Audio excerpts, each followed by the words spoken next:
misoldan boshlaymiz. Qaraymiz 690-misol. Demak 690-misoldan nima debdi? Qaraymiz 690-misol. Hop, ushbu deb turib 3 ta kasr belgidagi sonlar uchun quyidagi munosabatlardan qaysi biri o'rinli debdi. Demak bularda taqqoslashimiz kerak ekanda. Demak, qaraymiz. Birinchi A songa qaraymiz. A sonimiz 0.5 davrda 3. To'g'rimi? B sonimiz 47 taqsim 90. C sonimiz 1 minus 0.48 davrda 1. Nima? Shunday. Mana bu uchalarini taqqoslashimiz kerak. Lekin uchalasi 3 xil ko'rinishdadir. Mana bu cheksiz davr yo'lni kasr. Xo'p, mana bu oddiy kasr ko'rinishdadir. Mana bu ifoda. To'g'rimi? Bir ayrilgan cheksiz davriy yo'lni kasr berilgan. Xo'p, endi buni hammasini bir xil turkumga keltira olamiz. Biz taqqoslashimiz uchun oson bo'ladigan turkumga keltira olishimiz kerak. Tushunarlimi? Nima qilamiz? Mana buni ham hisoblab oddiy kasrga keladi bo'lamiz. Tushunarli? Birinchi mana bunimiz qanday olib chiqiladi? Bu qanday o'zi cheksiz davriy kasr? Araladi. Buni nima deydi? Mana bu yerim yo'l bo'lsa, nima qilamiz dedim? Birdaniga kasr silsamiz, yozamiz. Virguldan keyin turgan sonda dedim, ilmish. Undan ayiramiz nimani? Virguldan qoldirasizlar 5 ga. Mahrajga nechta to'qqiz qo'yaman? Bitta to'qqiz qo'yaman, chunki davrgacha bitta son. Nechta qo'yaman? Hop, mana bu o'sishtirishda tursin, mana buni ayiramiz. 1 minus tezlashamiz. 1 minus mana bu 481 taqsim 481 ayrilgan necha? 48 taqsim bitta 9 nechtadir? 2. Shunda javobimiz necha bo'ladi? 481 dan 48 ayrilgan. Xo'p, 11 dan 8 esa 3, 7 dan 4. 3, 4 da o'zim. 433 ko'rdilarga taqsim 900. Xo'p, mana buni qarang. Bundan qancha 900? Mana buni hisoblaylik oxirigacha. Xo'p, buni hisoblasam oxirigacha 48 taqsim 90. Hammasini ikkitasi mahraj bo'lsa, bittasini 900 ekan. Bularni 900 desa bo'ladimi? Mana bunga bitta, ya'ni unga ko'paytirsam, suratni ham, mahrajni ham, buni 900 bo'ladi. Bitta-bitta qo'shib qo'yganimiz yetadi. Ana endi bizlarga qarang. Mahrajlari bir xil bo'lgan kasr paydo bo'ldimi? Kasrlarni taqqoslashday turdik. Agar kasrlarning mahrajlari bir xil bo'lsa, surat kattasini katta deymiz, to'g'rimi? Qarasa mahrajlari hammasi bir xil. Eng katta son bu yerda qaysi surat eng kattasi? Mana 480. Demak, bu A. Eng kattasi A ekan. Undan keyin 430 bilan 470 bor. Keyingisi qaysi? 470 B. Eng kichigi C. Demak, eng kattasi A, eng kichigi C bilan javobni topamiz. Qaranglar javoblarga. B javobi, eng kichigi C, eng kattasi A. B javobi turibdi. Taqqoslash tushunarlimi? Xulosa qilamiz. Ishdamiz xulosani. Demak, kasrlarni taqqoslash berilgan va kasrlarning barchasi turli turkumga ega bo'lsa, mana bittasi cheksiz davriy kasr, bittasi oddiy kasr ko'rinishida, bittasi ifoda ko'rinishida turgan bo'lsa, ularni barchasini bir xil ko'rinishga keltirib olish kerak. Xohlar oddiy kasr ko'rinishiga keltirib, qo'ldan kelsa, hammasini cheksiz davriy kasr ko'rinishiga keltirib, qaysidir turkumga keltirib, o'sha turkumdagi kasrlarni qanday taqqoslaydigan bo'lsak, xuddi shu ko'rinishda taqqoslaymiz. Mana men qilgan ishimga qaranglar. Mana buni hammasini oddiy kasrga keltirdim. Oddiy kasrlar taqqoslash usuliga ko'ra mahrajlarni bir xil qilib taqqoslab chiqdi. Tushunarli? Bunda problema yo'q. Keyin misolga o'tamiz. Hop. Cheksiz davriy yo'lli kasrlar haqida yana bitta qisqacha ma'lumotcha qaraylik, eshitinglar. Davri 9 yoki 0 bo'lgan cheksiz davriy kasrlar aslida chekli son deyiladi. Uni nima? İşte, misol uchun 2 butun davrdan yo'l bormi? To'g'ri? Buni davrdan yo'l borgan virguldan keyin ahamiyatga ega bo'lgan son bormi? Yo'q. Qizig'i yo'q bu yo'l borligi, to'g'rimi? Demak, biz nima qilamiz buni? 2 ga tengmiz. Ana davr 9 ga teng bo'lsa-chi? Misol uchun 3 butun davrda 9 ni aslida bu chekli son dedik. Nima uchun bunday desang, buni qanday songa aylantiramiz? Noto'g'ri kasrga aylantiramiz. To'g'ri? Noto'g'ri kasrga aylantirib qo'yganimizda bilamiz. Qarang. 3 butun davrda 9 demak 3 butun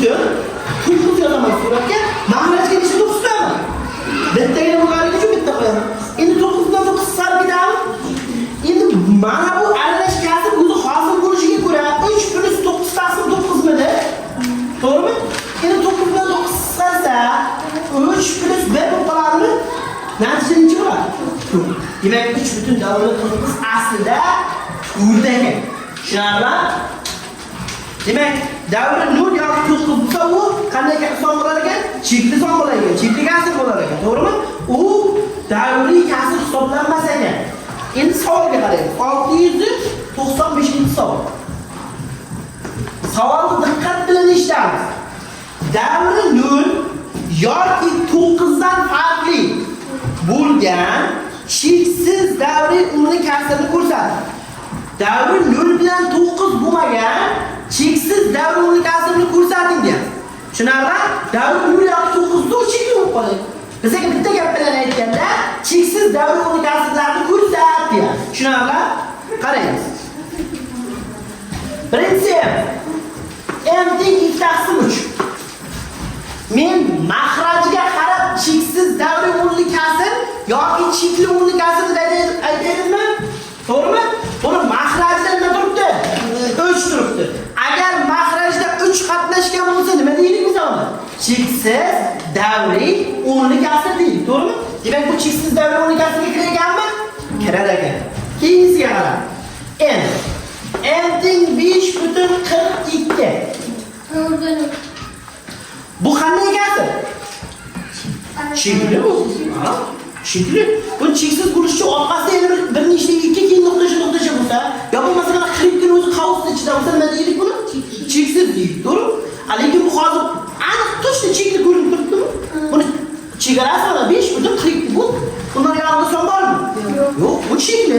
Bu cheksizga kirmaydi. Keyingisi P teng 5/8.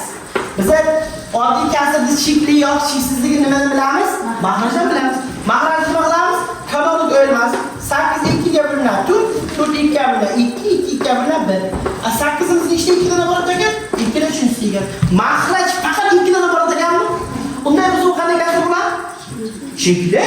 Maxraji faqat 2 va 5 dan yoki 2 ning o'zidan yoki 5 ning o'zidan iborat bo'lsa qanday bo'lardi? Chekli bo'lardi. Demak, bu ham chekli, bu ham cheksizga kiradi. Keyingisi nima edi? Q.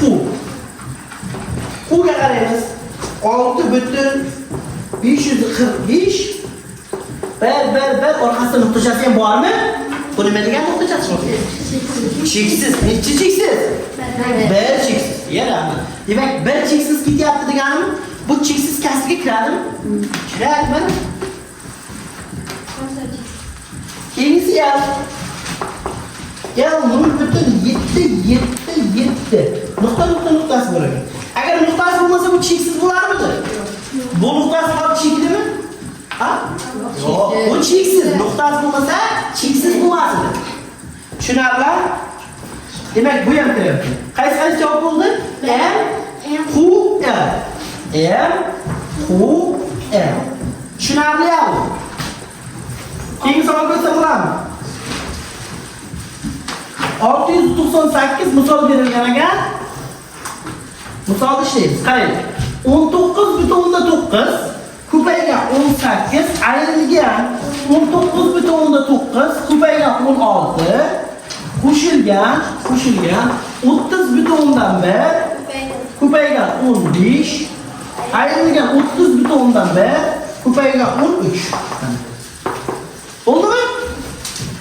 Diqqat qilamiz. Qarang. Mana 19,9 mi? Ha? Ikkalasi ham bir xil umumiy ko'paytuvchi bormi? Mana 30,1 ikkalasi ham bir xil umumiy ko'paytuvchi bormi? Birinchi arifmetika bo'limida birinchi o'rgangan misollarimiz umumiy ko'paytuvchini qavsdan tashqariga chiqarish. Bir xilni tashqariga chiqaradi. Xuddi shu kasrlarda berildi. Ikkalasi ham 19,9 borligi uchun nimani chiqaraman? 19,9 chiqaramanmi? Chiqaraman. Shunda nima qoladi? 18 ayrilgan 16 qoladi. Qo'shilgan 30,1 ikkalasi ham borligi uchun tashqariga chiqaramanmi? Chiqarilma qoladi. 15 ayrilgan 13. 19,9 ko'paygan 18 dan 16 necha? 2. Qo'shilgan 30,1 ko'paygan 15 dan 13 necha? 2. Xo'sh. Mana tashqariga chiqib qoldi. Hop, qaraylik. Ikkinchisi ham 2 ko'payib turibdi-ku. Ha, ikkalasida meni 2 bormi?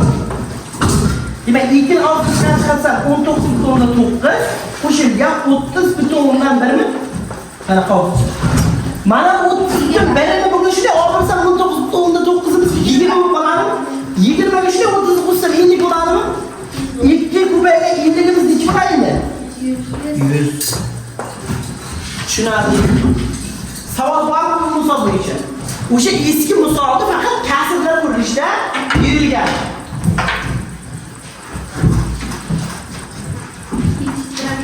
Hop, 700 bilan xuddi shunga o'xshaydi. O'rgatmayman. 704. Hop, 704-misolga qaraymiz. 704. Qaraylik 704-misolga. 2 taqsim 3 va 5 taqsim 6 sonlarini orasida mahraji 30 ga teng bo'lgan nechta kasr bo'lgan? O'zi bundan qarasak, bularning o'zi mahraji 30 emasmi? Agar bularning mahrajini 30 qilsam, shularning orasida nechta son borligini bilsam bo'ladimi? Demak, bu 30 qilish uchun buni necha ko'paytiraman? 10 ga. Qo'licha? 5. Shunda bunday bo'ladi. 20 taqsim 30 bo'ladi. Buchi? 25 taqsim 30. Ana endi qaranglar, oyoq eski 2 taqsim 3 bilan 5 taqsim 6imiz aslida 20 taqsim 30 bilan 25 taqsim 30 ekan. Bular orasida nechta son bor? Toki 20 dan 25 gacha nechta son bor? Orasida deganlarki bu ikkalasi kirmaydi. 21, 22, 23, 24. To'rtta son. Tushunarli? Ya'ni 21 taqsim 30, 22 taqsim 30, 23 taqsim 30, orqadan 25 taqsim 30. Tushunarlimi? Savol bormi bu misol bo'yicha? To'g'ri? Natural sonni 18 ga bo'lib degan savol bor ekan, tomonga qaraymiz. 707-misol.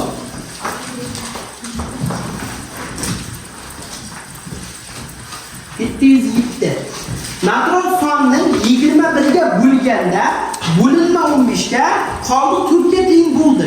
Bo'linuvchini toping. O'sha qoldiqli bo'lish formulasi. Demak, qoldiqli bo'lishda aytiladi. Biron bir a sonni, biron bir b songa bo'lsak, biron bir q bo'linma chiqadi, puli q emas, biron bir s bo'linma chiqsa, puli q qoldiq bo'ladi. To'g'rimi? Xo'p, xuddi shu narsa aytilyapti. Bu yerda a nima edi bu? Bo'linuvchi, b-chi, s-chi, q-chi. Mana bu yerga qaraymiz. Natural sonni 21 ga bo'lganda 21 nima edi? Qanday son? Bo'linuvchi 21 ga bo'lganda deyapti-ku. Demak 21 mana bu yerdagi b.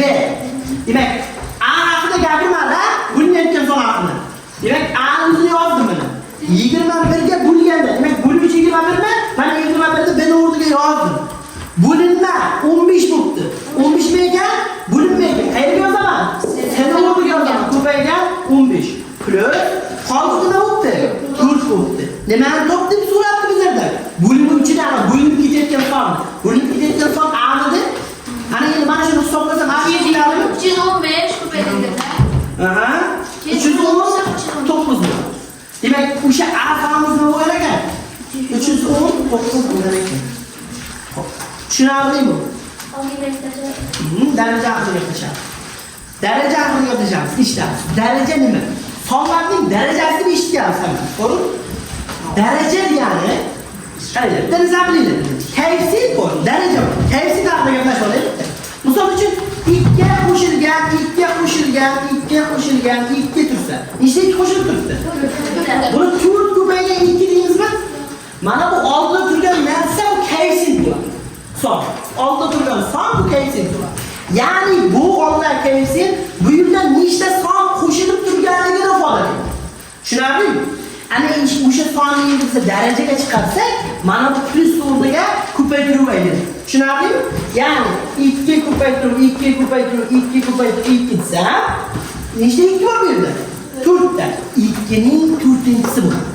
Ya'ni mana bu daraja shu yerda shu sonlardan mana bu asos bo'lsa, bunisi daraja.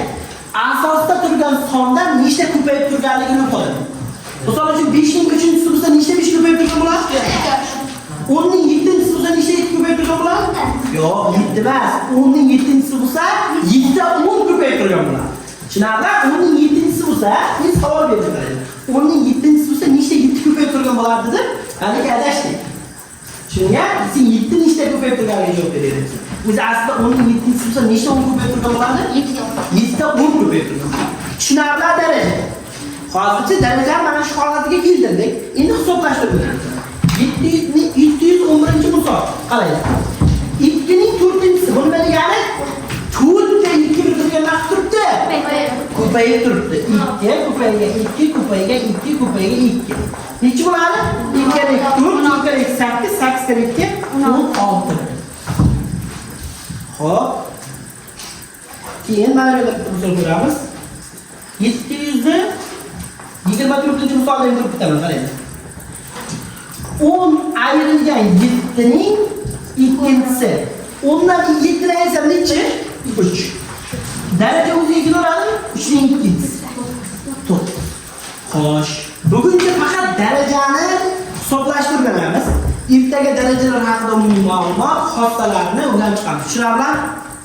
Xo'p, shu bilan darsimiz tamom. Ko'chirib olamiz. Qolganlari uyga vazifa. 726. 726.